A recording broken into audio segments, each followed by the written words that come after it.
I've got a few comments to make before a very important announcement to make here in a few minutes. But I want to remind everybody that intends on making a public comment today on any of the agenda items, you must sign that sheet over there. Otherwise, we have to close out that public comment component. So again, last call for sheets signing. Of course, I guess if during the course of the meeting, if you decide you want to make a comment, go over there and sign in so that we can run this meeting appropriately. All right. Mandy Wheeler is one of our board members here. She's the treasurer of the board. She will be here in a few minutes. Otherwise, we have a full quorum. As is necessary, we have a full quorum as is customary. We begin all of our meetings at the Evergreen with the Pledge of Allegiance. So please stand with me and do the pledge. I pledge allegiance to the flag of the United States of America and to the republic for which it stands, one nation, under God, indivisible, with liberty and justice for all. Now, all of you have a copy, I assume, or have been provided access to the agenda. Before we do that, I want to make an announcement and read a few things as an introduction to the Evergreen. As I've said, this is the regular meeting of the Evergreen Underground Water Conservation District. The Evergreen Board has been meeting monthly for at least the last 50 years. We are a publicly elected board of 9 directors, 2 from each of the 4 counties in our district, including Atascosa, Frio, Karnes, and Wilson counties, along with 1 director who is appointed by the governor of Texas. Of the 98 groundwater conservation districts in the state of Texas, the Evergreen is the only one that has a governor-appointed director. In Texas, groundwater is managed in 2 ways. 1, by the rule of capture, which means the landowner can produce as much water as the ground will yield without concern for the impact on his neighbors. Or 2, a locally controlled groundwater conservation district created by law passed by the Texas legislature. These districts have the power to regulate the amount of water produced in the district. However, to have a groundwater district, its rules must adhere to laws set forth in the Texas Water Code, written and approved by the state legislature. The specific section of the Texas Water Code is referred to as Chapter 36. Failure for the board to adhere to these laws and requirements can compromise, nullify, or otherwise jeopardize the action of the groundwater district. The directors of the groundwater district that you see before you here have all taken an oath to abide by the laws of the state of Texas. The Evergreen's rules have undergone critical legal and public review and comment. Our rules and decisions must be centered on not just current conditions, but long-term needs. As such, our decisions and rules are also guided by the district's participation in state and regional water planning efforts and coordination with our neighboring groundwater districts through state-designated groundwater management areas, groundwater modeling efforts, managed available groundwater estimates, and desired future conditions, all with public input. In the last 20 years, the state of Texas has placed extraordinary demands on groundwater districts, most without consideration of the true cost associated with developing appropriate levels of science, data collection, and monitoring efforts, and certainly not the legal cost of rule enforcement. All while the public demands that our actions be done with the highest level of technical certainty. While this is a great challenge, our district is doing everything it possibly can within its available resources to increase the confidence in our science-based decision-making. Groundwater district management is a balancing act between those who view the district's actions as overregulation and intrusion on private property rights, and those who believe the district is not doing enough to ensure the long-term sustainability of the district's groundwater. And then there are occasionally a few people who think we did something right. The Evergreen Board of Directors understands very well the importance of groundwater to our district and the emotions associated with the issues surrounding it. Each year, this board evaluates hundreds of permits for pumping demands within the district, for farmers, for ranchers, municipalities, industry, and mining interests, all performed through public hearings and provided opportunities for public comment. We also register hundreds of small domestic use wells each year, which are exempt from permitting. Permits for exporting water out of the district have been extremely rare, with only a handful occurring over the last decade, and for relatively small amounts and in areas where water supply companies serve areas which extend across district lines. These export permits require a much greater level of assessment and consideration, and it is by no means a process which is easy or has a guaranteed outcome. So I'm taking this opportunity to remind the public that our staff works very hard to maintain professionalism and courtesy to all of those members of the public that we interface with every day. We have staff members going out to ranches to collect data or inspect water wells nearly every day. Our staff is continually researching existing permit compliance as well as new permit applications. Within the boundaries of our publicly approved rules, our staff is working for you, not against you. With that concludes my opening statement. Now, I would like to make an announcement, and this will be a surprise. There's no Santa. The agenda item involving the public hearing for the Spring Hill permits has been postponed and will be reposted at a later date. This change occurred late yesterday afternoon and evening as a result of an issue related to a mitigation proposal which the district had believed to have been settled.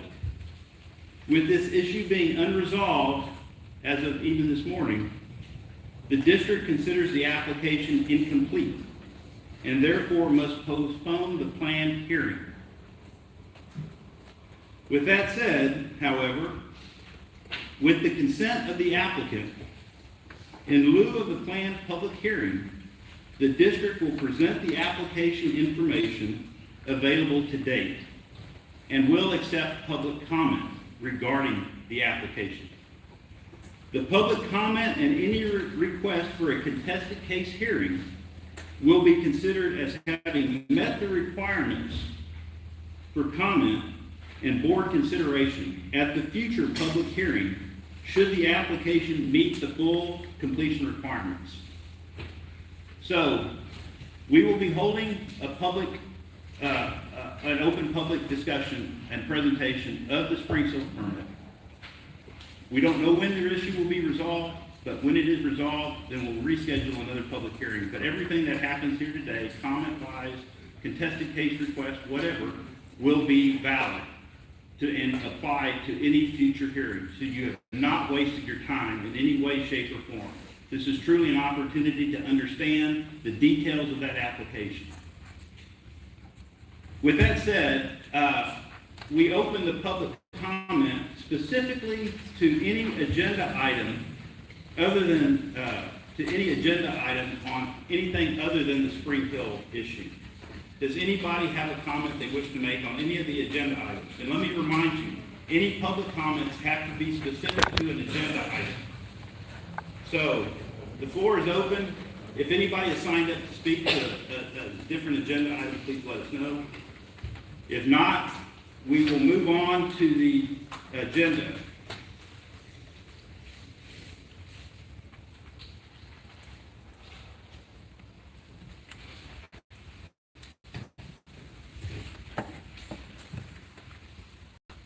Is there a Michael Mello here? Yes, sir. Michael, did you signed up to speak to a project? Yes, sir. Which specific project was it? Was it process? what, sir? Permitting process that you don't have?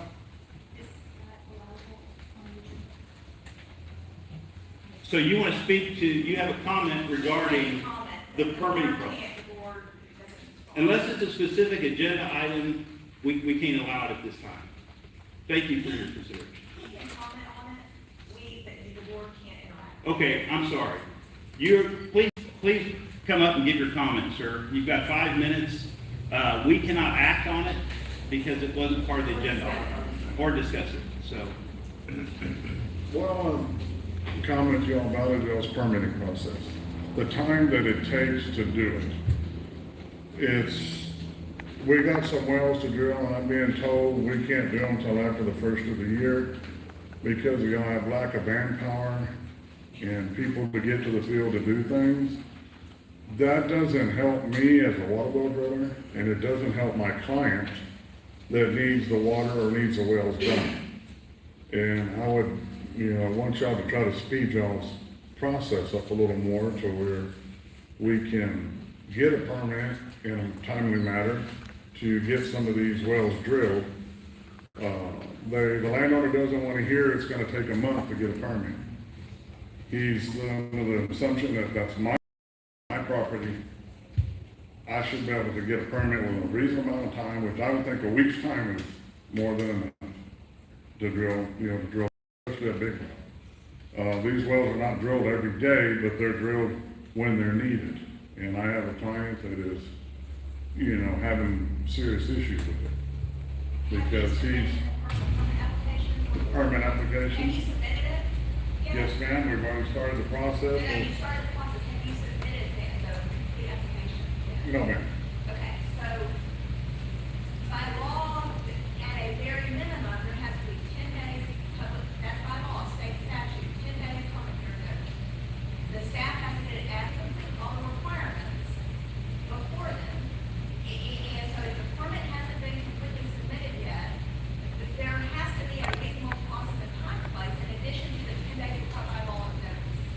And so I can't imagine that it's unreasonable that at the end of November, that if you did everything perfectly today, the permit application, asking that you submit it before the end of December would be unreasonable.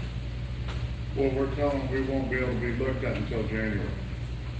I don't think 2 months is unreasonable for a permit application that hasn't been submitted. Okay, what does he do with his crops in the meantime?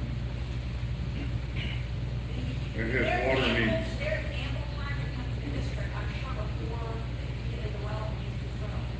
And so we welcome you to come to the district and talk to you as well beforehand, and we will work with you. Mr. Mello, thank you very much for your comment, Right.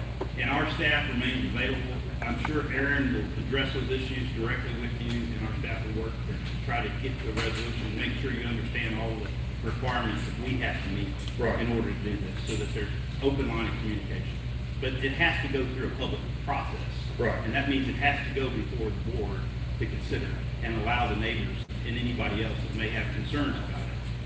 Whether it's 1 well or 100 wells or 10 acre feet or 1,000 acre feet, it still has to go through that process. Right, no, I understand. But we appreciate it, we have to cut this off, but thank you very much. All right. Our staff looks forward to working with you on this. So the agenda item now we're going to proceed with is we're going to move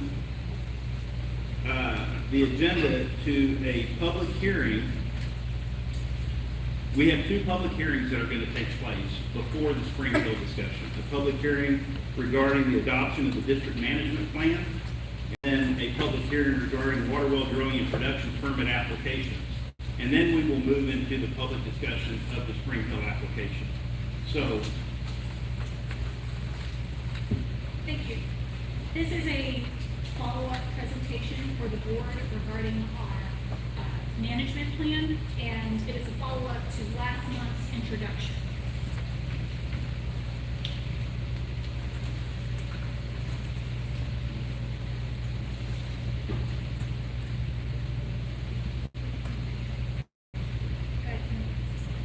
There we go. So our management plan is required by the state, and it is reviewed by the Texas Water Development Board, and it has specific requirements that are set out by the Water Development Board. It has 11 objectives with manageable standards, with measurable standards under 8 goals. It is a 5-year plan, and as discussed previously, this is the basis of how the district is evaluated on its performance. From our management plan becomes our work plan. It's what we budget to in terms of resources and time. So those are the 8 goals. We're going to go through them one by one. This is available, this graphic is available online. So management goal 1, providing for the most efficient use of groundwater. We have 3 performance standards under this, and basically it's our permit and registration process.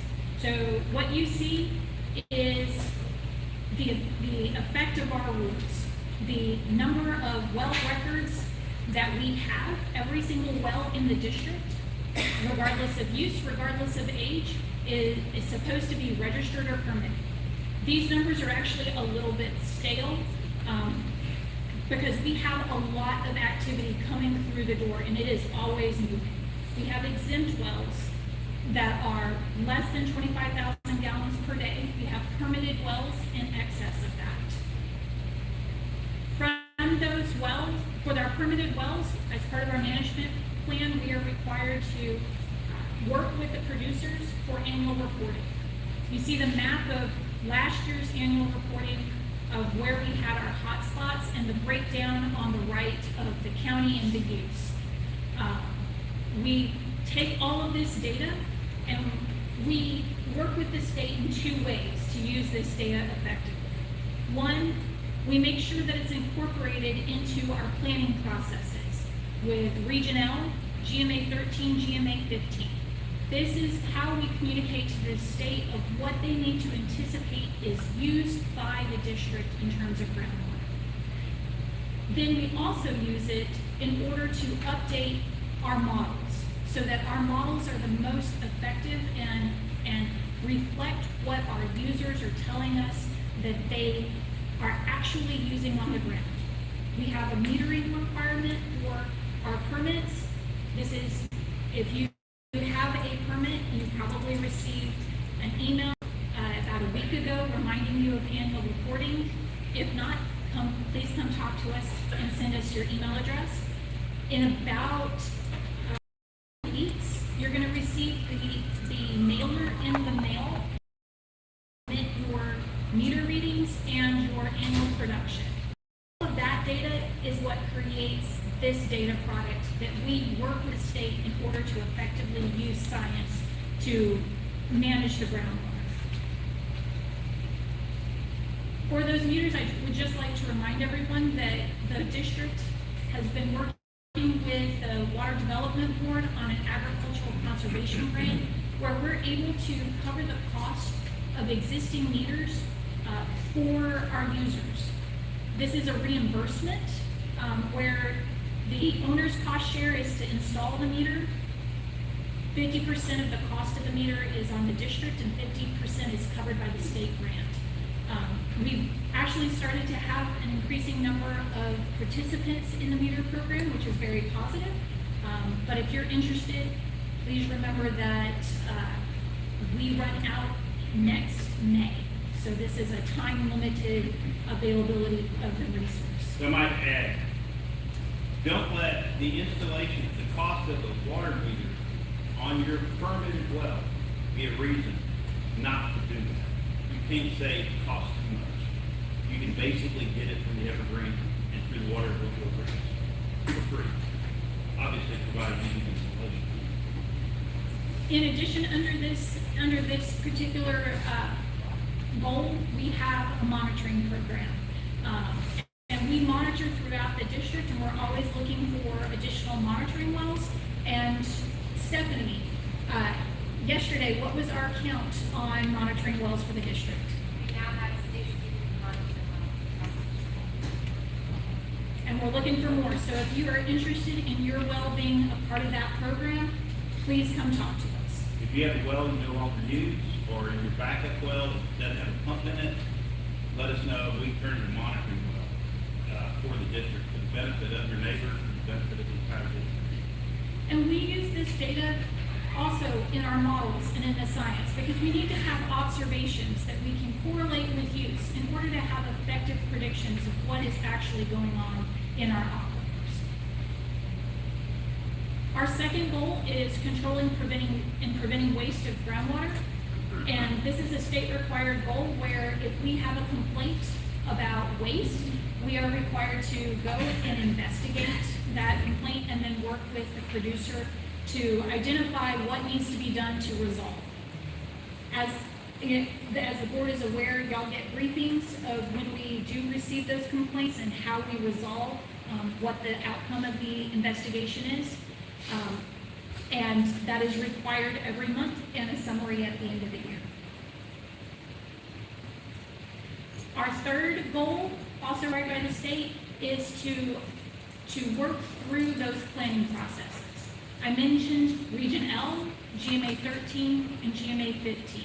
So those are our water planning groups that the state of Texas has designated for groundwater districts to participate in order to make sure that at the groundwater management area level, that's the GMA 13 and GMA 15, that our science, our data, the production reports, our monitoring reports are incorporated into models of the aquifers and are able to then be used by the state to model available groundwater and then use that within the state water plan, which is Region L. So we participate very heavily in those processes. We have 3 representatives on Region L, and we actively attend the quarterly meetings, the staff work group meetings, and we're even participating in some subcommittees. Just a note, we're in the process of the desired future condition, or DFC, which is basically what the goal of what the condition of the aquifer will be in 50 years from now. We manage to that goal. We're in the middle of the adoption process. It is a 5-year process, comes around every year. And how that works with regional planning for the state water plan, we're going to have to adopt a DFC with public comment this summer. So stay tuned. There is a 30-day, 60-day comment period for those DFCs, and we will be holding a public hearing for the adoption of those DFCs. So we welcome the public's participation in the process of selecting and approving that desired future condition goal. Our 4th item is addressing natural resource issues, which is centered on water quality. We are required to do 8 water quality samples throughout the district each year. This past summer, that's the map of what we were able to sample from willing landowners. Stephanie, how many wells did you visit and collect samples from? We did 25 well samples this year.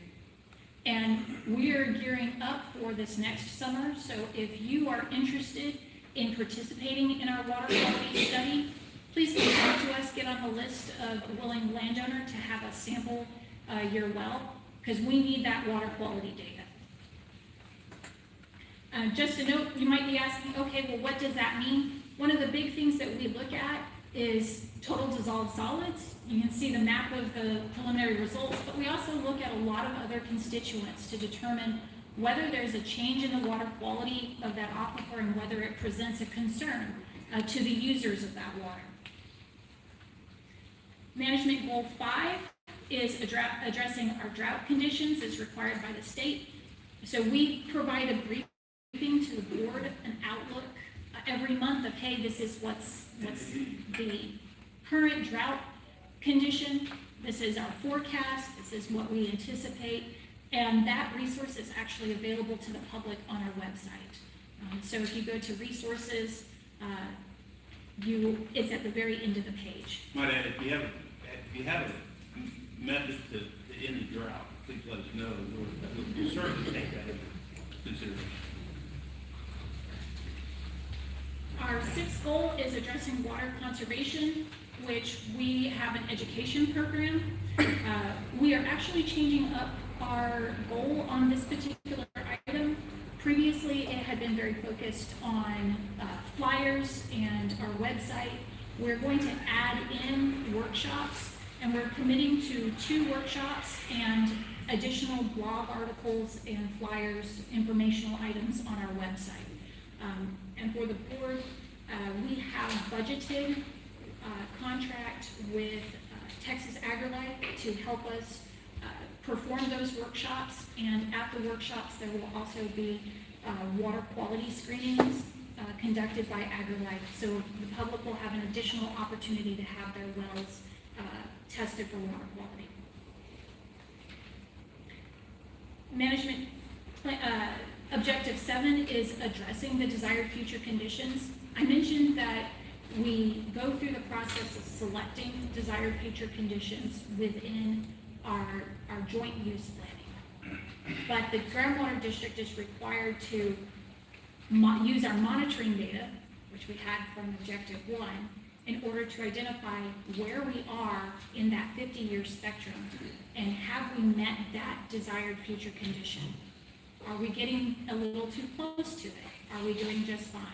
And as you can see, we actually have a significant number of DFCs that we have to monitor for multiple aquifers and different parts of the aquifer. So the data that we collect is extremely important, and we're always looking for more data in order to do a better job of this. Let me add to that.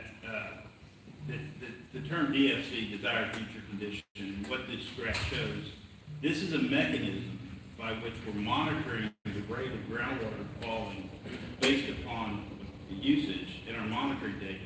And if it meets certain thresholds, we will look at revising our permitting rules and reducing in those areas the amount of water that's allowed to pump.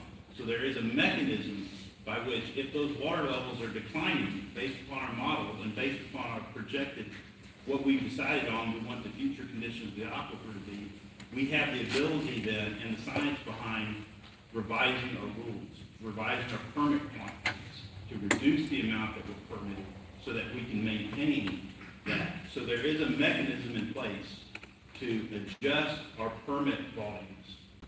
And this is part of it. So this is the metric that we watch very closely and why the monitoring is so important.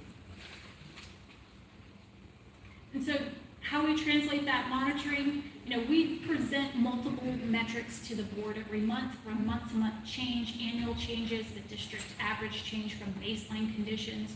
And then we do a transect profile of the outcrop, just so we can see what the difference in the saturated thickness of the unconfined or the recharge zone is.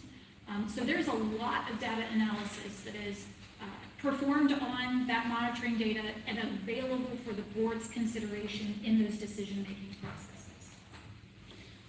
We are also required to look at that production data that we collected under Objective 1 in the context of the modeled available groundwater, which is a byproduct of the state planning process.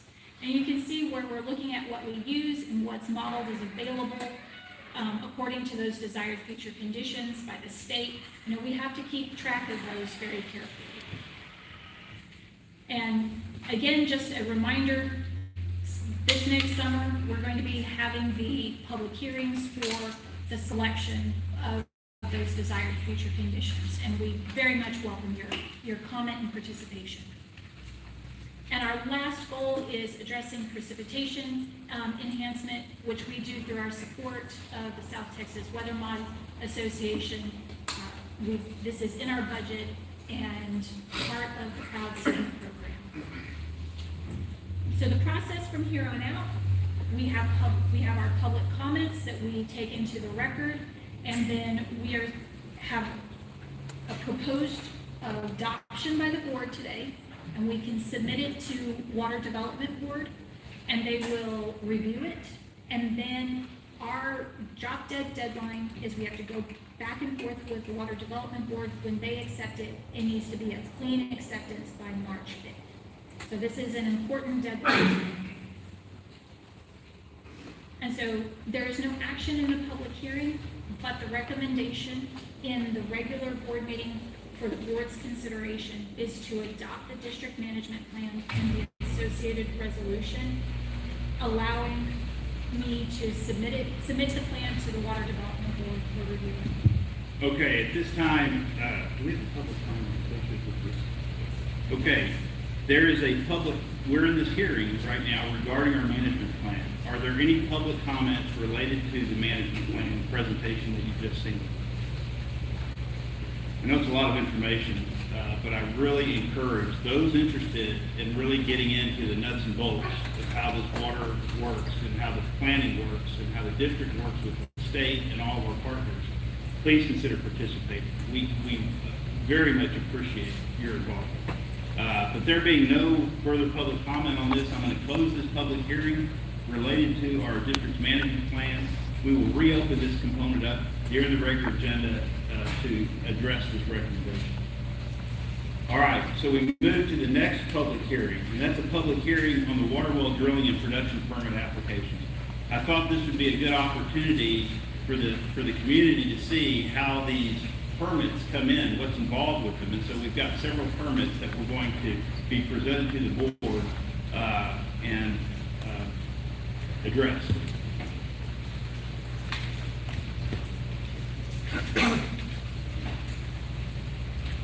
So the first permit being addressed is a well for, no, Samantha, will you do this?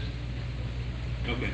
The first well is for Clay Teixeira, drilling permit number 3361 and production permit 3361. Okay, thank you. That's what I thought you were going to do. I apologize. Okay.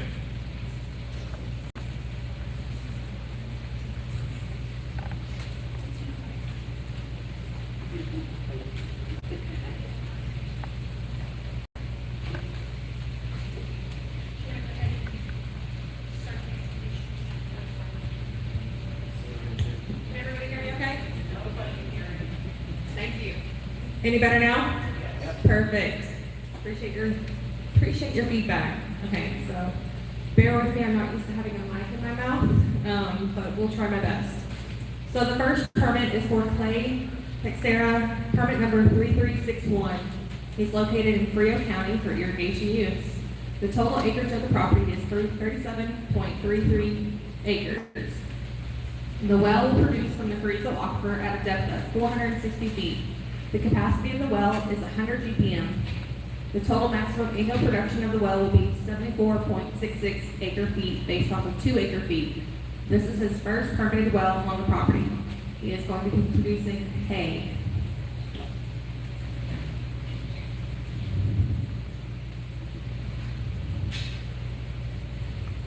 Can you zoom out and show where that is in Frio County? Yeah, just trying to get it.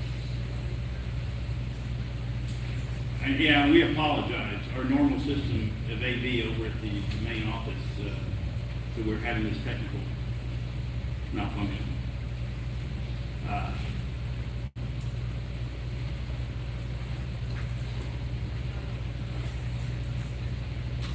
But Samantha, while we're waiting, can you give us an indication as to the process we went through in terms of researching this permit application? So, yes, sir. So once we receive the application, we do review everything, deeds, leases, any affidavits, have to go through all of that process. We will go on the location, we will look for any and all existing wells on the property, whether they're abandoned, permitted, exempt. We take into consider the RRC and the lines that are being ran through the property and any easements, railroad, so on and so forth. Is that gonna be okay? Can you all see the map on where we are? Where is it?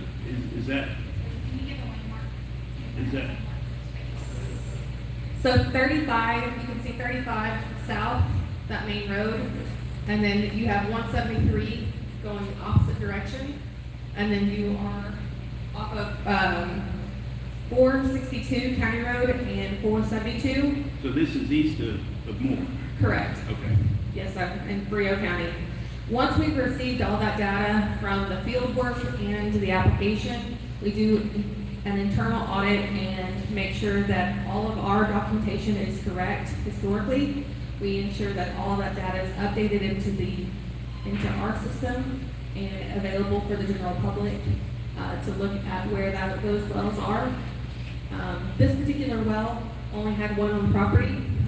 It is off of a private road, and he just recently purchased the well and will be purchasing a hay field on there.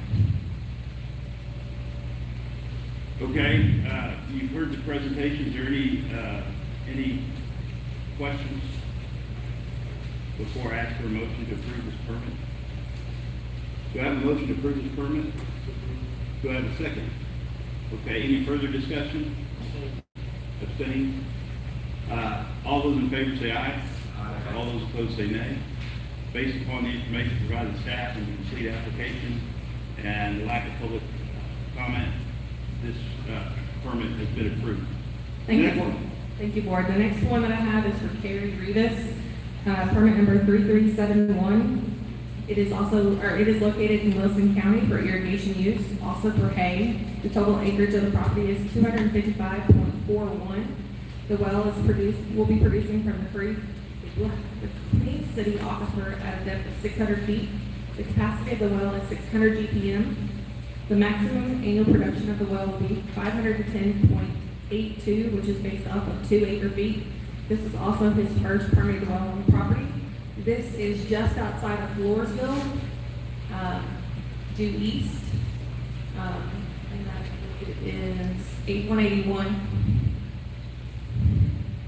So this is just southeast of Florida, Yes, sir. and it's in the Queen City. Queen City, yes, sir. Okay. And it's gone through all of the necessary application assessments, deed, recreation, all of those elements. Yes, Meets sir. all the standards by which are. Do I have a motion to approve this permit? Okay, we have a motion, we have a second by Mandy. Any further discussion on the approval of this permit? All those in favor say aye. Aye. All those opposed say nay. This permit's been approved. The next permit that we have to present today is Ann M. Sloss, permit number 3373. It's located in Wilson County for irrigation use, also for hay. The total acreage of the property is 225.3 acres. The well will produce from the lower Gala aquifer at a depth of 400 feet. The capacity of the well is predicted to be 150 GPM. The total maximum annual production from the well will be 112.65 acre feet based off of a half acre foot. I'm going to rephrase that again. It's going to be a half acre foot, not the standard 2 acre, due to the formation that it's pulling from. And that is, again, the lower Gala aquifer. This is the first permitted well on the property. And again, they are going to be producing hay. It's just south of 87. Okay, I might point out then that this is the Yale Jackson aquifer, and we have different permitting rules associated with that in quantity standpoint. It's a half acre foot per acre, is that correct? Correct. Yes, So, sir. consistent with the Carrizo in many areas, it would be 2 acre feet. So because of the limitations on this aquifer and production ability, it is a quarter of the Carrizo unit. You've heard the presentation, it's met all the application is complete. Do I have a motion to approve this permit? Do I have a motion? Do I have a second? Second by Mr. Griffin. Any further discussion?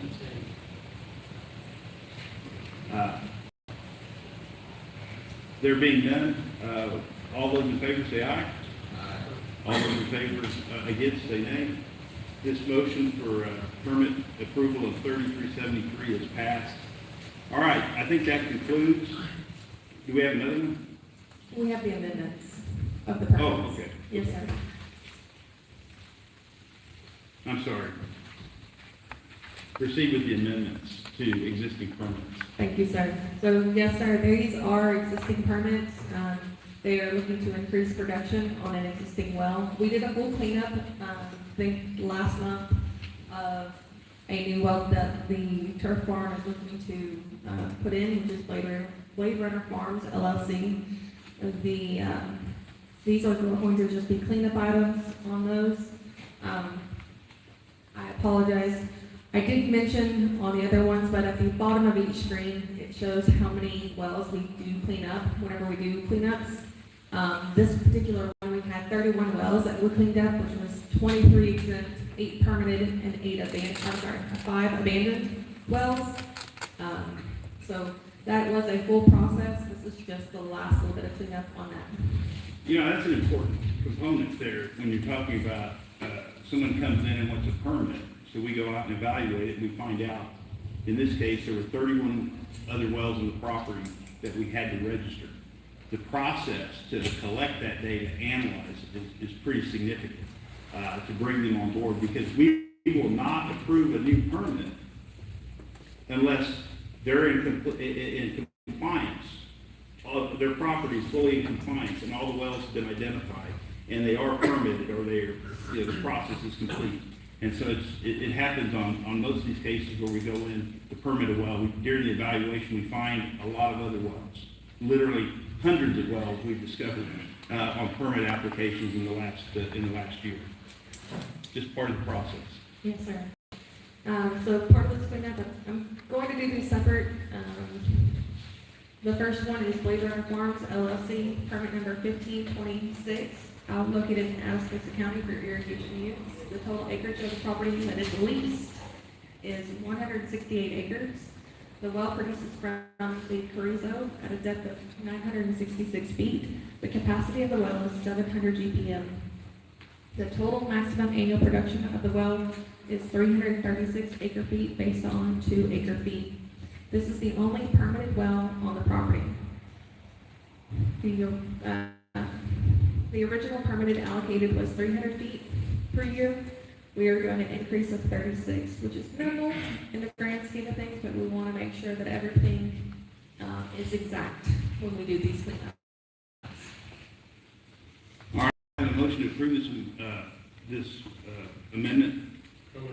Wes, do I have a second? Zach? All those in favor of approving this amendment, say aye. All those opposed, say nay. This amendment has been approved. Second, well.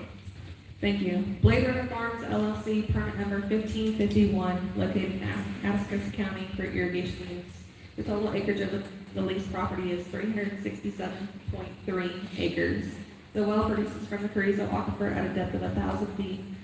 The capacity of the well is 200 GPM. The total maximum annual production of the well will be 183.65 acre feet based off of 2 acre feet. This is one of 4 permitted wells on the property.